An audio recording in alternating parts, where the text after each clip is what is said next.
So this week we are reading chapter 2 and chapter 3 in your textbook. Chapter 2 focuses on what a school is and what it is for. So in chapter 2, we have several different objectives. The first one, we will describe several different understandings of the concepts of school, explain the important distinctions between education and schooling, analyze the ideas of schools and its distinctive cultures and the role of schools in socialization, compare the two different views of schools as transmitters or recreators of culture, describe 4 basic purposes of a school, identify at least 2 research findings about the nature of schools for each level, elementary school, middle school, and high schools, and summarize what researchers claim is a good school, and then lastly, describe the challenge of improving our schools. So what is a school? A lot of people have different opinions about what a school should do or what it is for. Some of these people may think that school is supposed to wean children away from their family. It's a place where they fix your mind so you think like everybody else. It's a place where children fall in love with learning. It's tax-supported babysitting. It's a place that fosters civilization, creativity, wisdom, and education. There are a lot of different opinions about what a school is supposed to do and what it's for. So there is a difference between education and schooling. Education is a process of human growth by which one gains greater understanding and control over oneself and one's world. Education can happen in a lot of different places in a lot of different ways. Schooling, however, is a specific formalized process usually focused on the young. So schooling usually happens in formal establishments like an elementary school, a high school, or a college. So schooling versus education. Schooling is much more rigid and structured, whereas education uses life experiences and human relationships. Schooling is more focused on facts and information that learners are supposed to absorb, whereas education focuses more on individual interests and personalization. With schooling, you have a specific number of minutes that you meet each day or number of hours that you have to meet each year, or every state has different requirements, but it is very time oriented, whereas education changes often. It constantly changes because it is based on human experiences, our life experiences, and human relationships. Those are constantly changing, constantly evolving. With schooling, because it is in a formal establishment, the start and stop time is finite. So you'll start at a certain time and end at a certain time, whereas education, again, is much more organic and it will apply to all new situations, different relationships, different experiences. So those things don't start and stop at certain times. So it's much more organic. Schooling is much more redundant and scheduled and has specific topics that are supposed to be covered, whereas education is novel and random. It's unplanned because, again, it revolves around life experiences and human relationships, and those things can't be planned. So schooling is rooted in social requirements. So there are very specific things that are required of a person as far as interactions with other people when in a formal school. But we're looking at education, there are fewer social constructs and requirements on that. And it's going to be rooted in culture and individual experiences and, human relationships, rather than that societal construct of that social institution. With schooling, it works with larger groups, and education is smaller groups and focuses on interactions with people. In schooling, you may not use or need all that you learn in formal education, whereas in education, everything that you learn is applicable to your life and your culture. With formal schooling, success is determined by outside factors, so grades, class ranking, things like that. Whereas in education, success is determined by factors within oneself.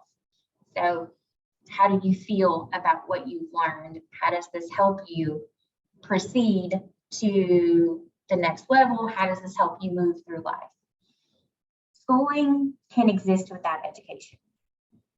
So schooling in a formal establishment can exist without education and helping in life experiences and human relationships. So you can acquire knowledge and it not help you be an educated individual. Likewise, education can exist without schooling. So you can receive an education and never or minimally step foot into a formal schooling establishment. Schooling is often passive, whereas education is often active. And then in schooling, classrooms and subjects and curriculum are all prescriptive. They are given to teachers, administrators are told what to teach, sometimes how to teach it, and you're certainly told where to teach it. Whereas education, that's determined by the world around you, everyday life, what you do, how you interact with people, the people that you interact with, all of those things will determine the education that you get. So schools as cultures. Every establishment has a culture, whether it is a company or organization, a major corporation. Every company, every establishment has a specific culture. So the norms, the practices that establishment does every day, and the norms within that establishment are going to create that culture. How people are expected to interact with one another is what's going to create that culture. So when we talk about school as cultures, when we talk about society, we're talking about a grouping of individuals bound together by a variety of connections. That can be the society within the school, that can be society within a certain community, a town, a city. It can be society in the broader sense where you're talking about a country or state. But when you're talking about school cultures, we're specifically talking about the establishments that engage the hearts and minds of children, stretching them intellectually, physically, morally, and socially. And then socialization. That's where we pass on society's culture to younger individuals. So whether it is in church, a community, whether it's in school, socialization happens and we pass those traditions and that culture on to younger people who are then going to carry that on. So it is said, and there is this perception that schools are a transmitter or recreator of culture. So schools transmit culture and they have the ability to foster acculturation and diversity, and they also have the ability to reconstruct society and social constructs. So when we talk about democratic reconstructionists, you can see the solution to certain trends and current issues such as racism, poverty, and the destruction of the ecosystem as the responsibility of an aroused or skilled citizenry. So economic reconstructionists see schools as the pliant servants of those in power. So definitely there are different perceptions out there of what schools are for and what schools do and their role that they play in society. So there are 4 basic purposes of school. The first one is intellectual. So to transmit knowledge from one entity to another. The teacher transmits knowledge to students. The ability to know, to think, and to reason. So rationality. Those are the things that are transmitted from one entity, so the teacher, to the students in schools. Schools also have a political and civic purpose. So Jefferson thought that schools could help people learn how to govern themselves wisely and justly. So you have to determine as somebody going into education whether you agree with this. Is this something that you would want to foster in your own classroom? Would you want to have that pressure of teaching people how to govern themselves? Is that something that you want the responsibility of? How would you go about that in your classroom? And then economic purpose. The stock of valuable knowledge and abilities and other things possessed by an individual will determine a person's economic status. So allowing somebody to learn and grow, whether it's in a formal school environment or an organic education, acquiring knowledge will help somebody move to a different economic level. And then social purposes. Kids who go to school are socialized. They interact with their peers, they interact with adults, and so they're able to learn certain things that they may not necessarily learn at home. They're exposed to different cultures, sometimes different ethnicities, different schools of thought, definitely different pieces of knowledge. And so the exposure that young people get at school most certainly helps them become more social beings.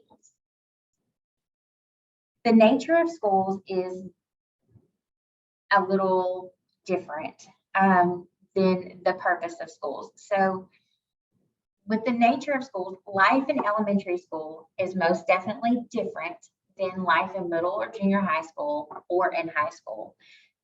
We're talking about different developmental levels, different social constructs, different ideas of what's appropriate, what's not, and different social and emotional requirements, different social and emotional development. So the nature of those schools are different on the social end, but also on the curricular end. There's different information being transmitted from the teachers to the students, but the biggest thing is the social construct and the social cues and expectations that are being transmitted are different. So, life in elementary schools. The teacher's role is the gatekeeper. Whereas what students might experience is kind of delay. The teacher's role is a dispenser of supplies, a grantor of special privileges, a system of rewards and punishments, and the teacher is also the timekeeper. But students might experience delay, denial, interruption, or social distraction in elementary school. So those are all things that teachers would have to combat and figure out how to break down those barriers, or at least work around it. Life in middle school and junior high is a little bit different. There are definitely biological changes happening with our learners. So they're going through adolescence. Some are just starting and some are a little further progressed. There are cognitive changes happening.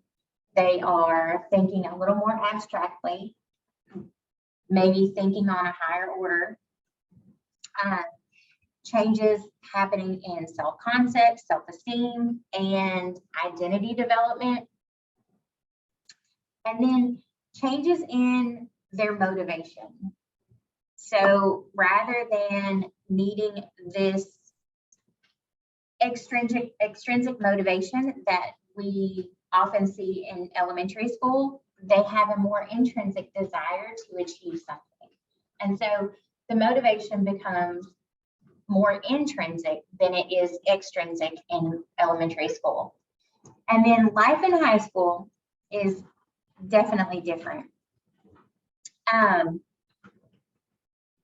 Students are oftentimes told to pick one of two tracks. They're either going to go a general track where they may go to college, or they may do something, or they're going to go through a vocational track. So it's fairly early when students are going to have to try to determine their educational outcome. And then in high school, they have a much more diverse curriculum. They start to get a little more choice in what they take and the kinds of classes that are going to help check off the boxes of requirements. So what makes a good school?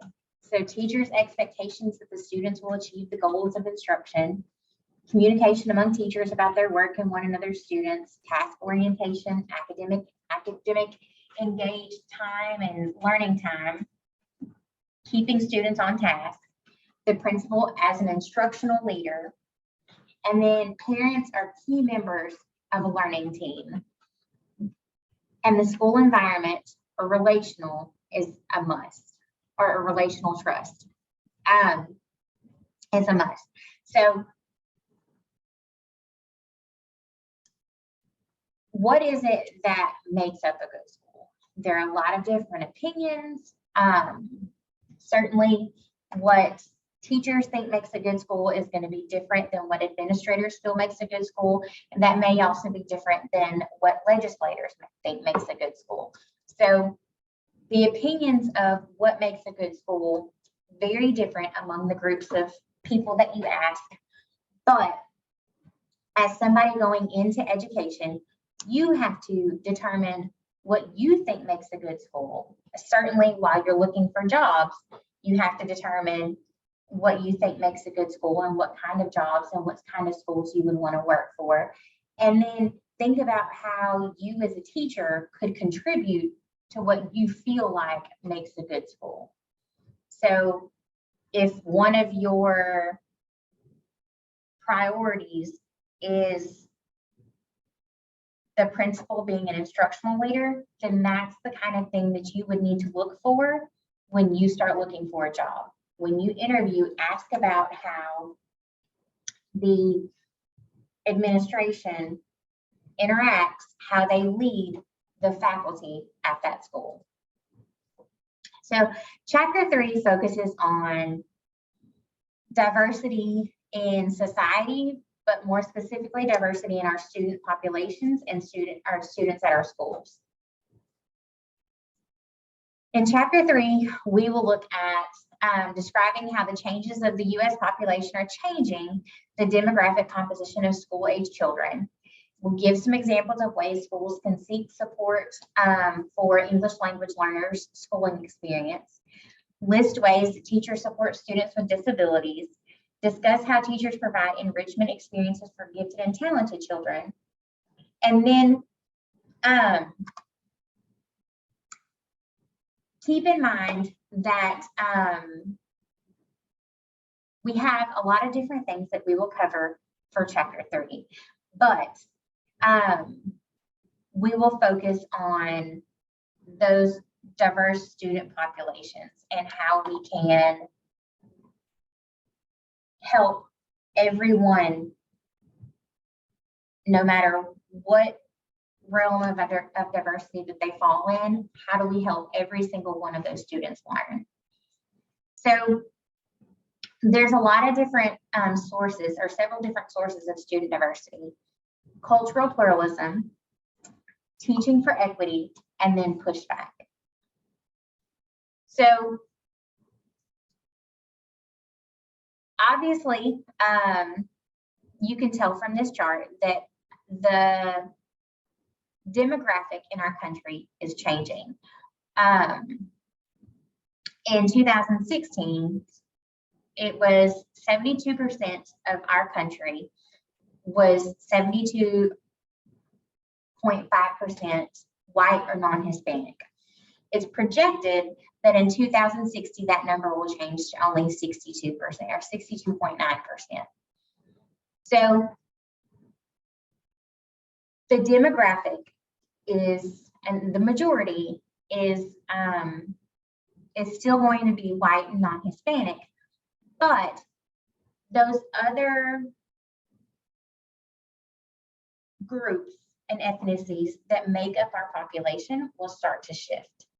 And so because those demographics are shifting, we as educators have to know how to address all of the cultures, all of the ethnicities, all of the different experiences and ideas that are coming into our classroom. Not only do we have to be aware of them, but we also have to be sensitive and express some appreciation for those different cultures that we see and that our students come from, so that our students don't ever feel isolated, they don't feel ostracized, they don't feel different in our classroom. Because in every classroom, the differences should make up experiences and should be celebrated rather than demeaned. So we have 5 different dimensions of multicultural education: the content integration, knowledge, equity pedagogy, prejudice reduction, and empowering school culture and social structure. With English language learners, we have a specific responsibility of not only fostering or appreciating their culture and bringing that into their education, but we also have the added responsibility of making sure that that student learns. And sometimes if there's a language barrier, then that can be difficult. But it is the teacher's responsibility to try to overcome every barrier that's in place and make sure that that student learns. So with there are a couple of different Supreme Court rulings, the Bilingual Education Act and Lau versus Nichols, that brought about some changes in ELL learning, but the Every Student Succeeds Act also brought about some differences. So it recognizes the growing diversity of schools and the need to support linguistically diverse students. So we have to provide support for those students, even if they don't speak any English at all. If we don't have a translator, whatever the issue may be, we still have to provide support for that student, and we still have to make sure that that student learns, and we still have to provide that student with a formal education, because they have just as much right to an education as a native English speaker. So we have a bilingual education model where the student will learn in both their native language and English. And then there are certainly bilingual education controversies where not everybody is going to agree with it. With the bilingual education model, it's a transitional model where students get some portion of academic instruction in their native language. There is the maintenance and development model, and it aims to preserve and build on students' first language skills as they continue to acquire English as a second language. And then English immersion model is where students learn everything in English. So the model that you use may be determined by your school district. It may be determined by the ELL specialist. It may be determined by you as the teacher. Every school district is different. And so you have to go with whatever model your district or whatever is using. But if you have freedom to choose, then go with what works best for your student. If you have to determine what will work best for that student and then move accordingly. So we have diverse abilities in our schools. Every student is different experiences, different backgrounds, different levels of knowledge, and we have to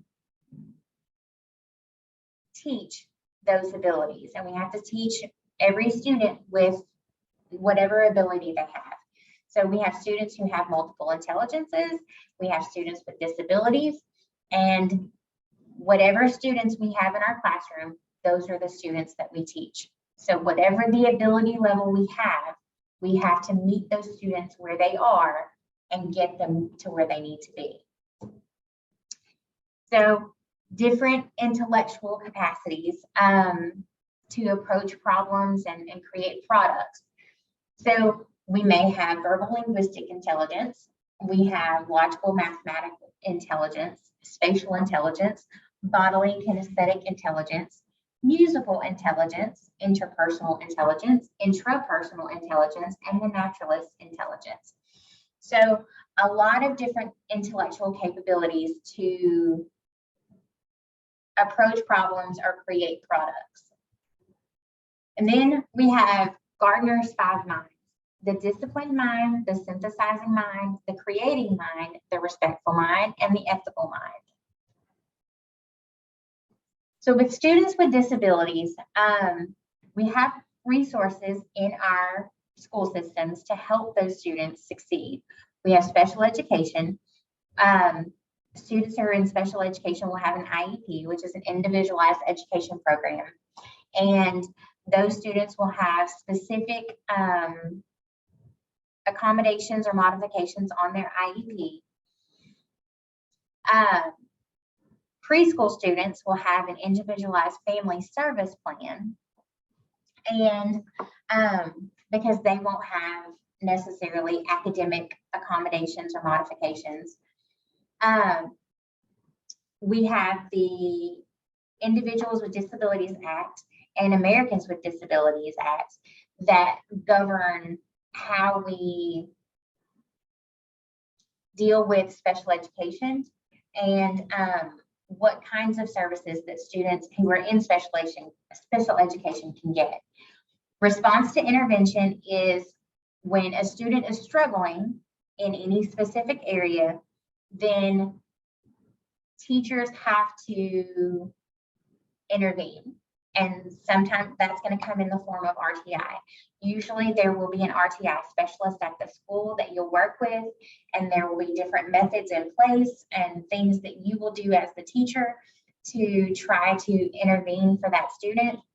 And then RTI is the first thing that you'll go through. If RTI doesn't work, then you may have to refer the student for special education testing. And then you may have a student who has assistive technology. That usually will come in the form of a screen reader for visually impaired students. They may have audio books or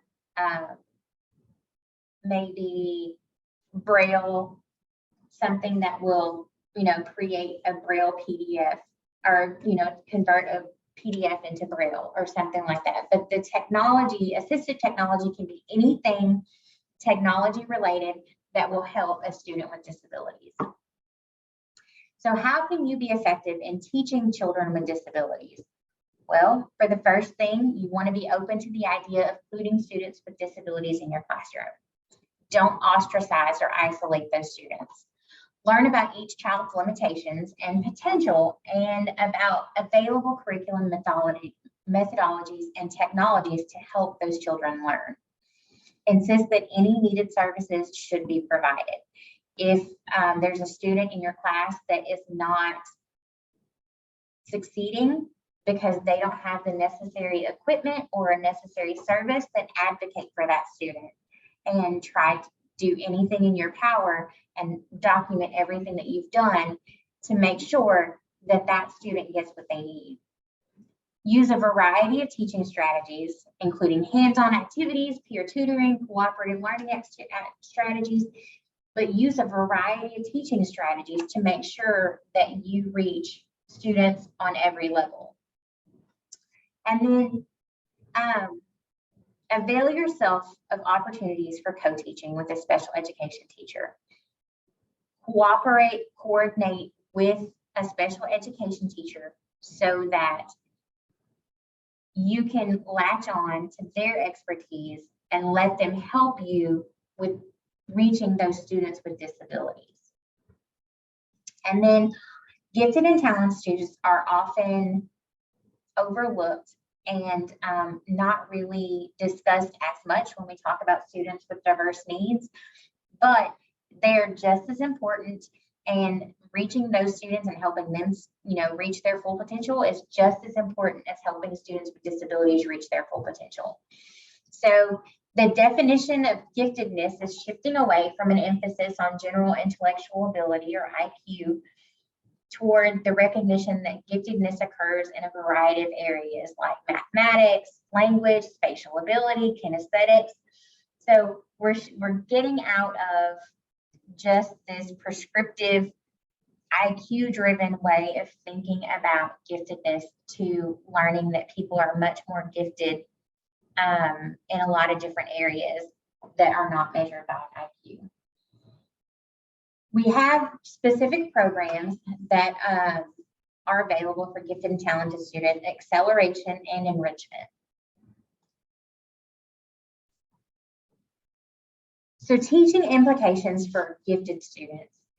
Usually, gifted students will learn standard curricular skills quickly and easily.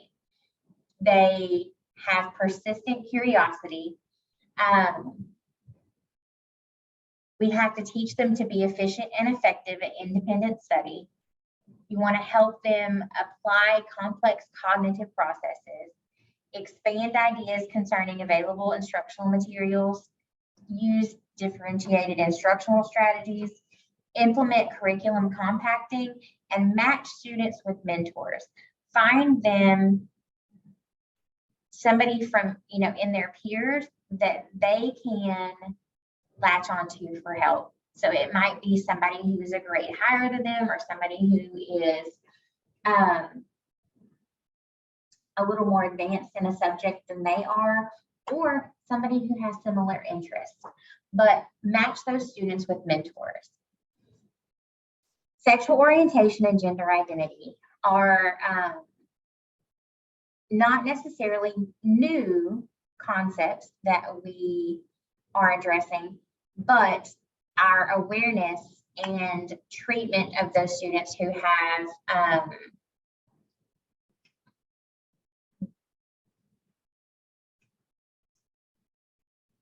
different sexual orientations or gender identities has most definitely changed in the last few years. So we want to be sure that we are not only following the laws that govern our treatment of orientation and identity, but that we also understand our students and respect their identities and sexual orientations so that we don't ostracize them and keep them from learning. So you can establish classroom guidelines about name calling, respect different points of view, regardless of whether they are the same or different than your own. Make no assumptions about families or sexual orientation, and be a role model about respect and dignity. The teacher's response to diversity. Diversity is a complex phenomenon, and it's ever-changing, but it is something that we must, as teachers, take into account when we go into a classroom. We have a lot of different groups that we teach to every day, and we have individuals that may not necessarily fall into a specific group, but we have different learning levels, different experiences, different cultures, different religions. All of these things will vary in our classroom, and we as teachers have to be mindful of that.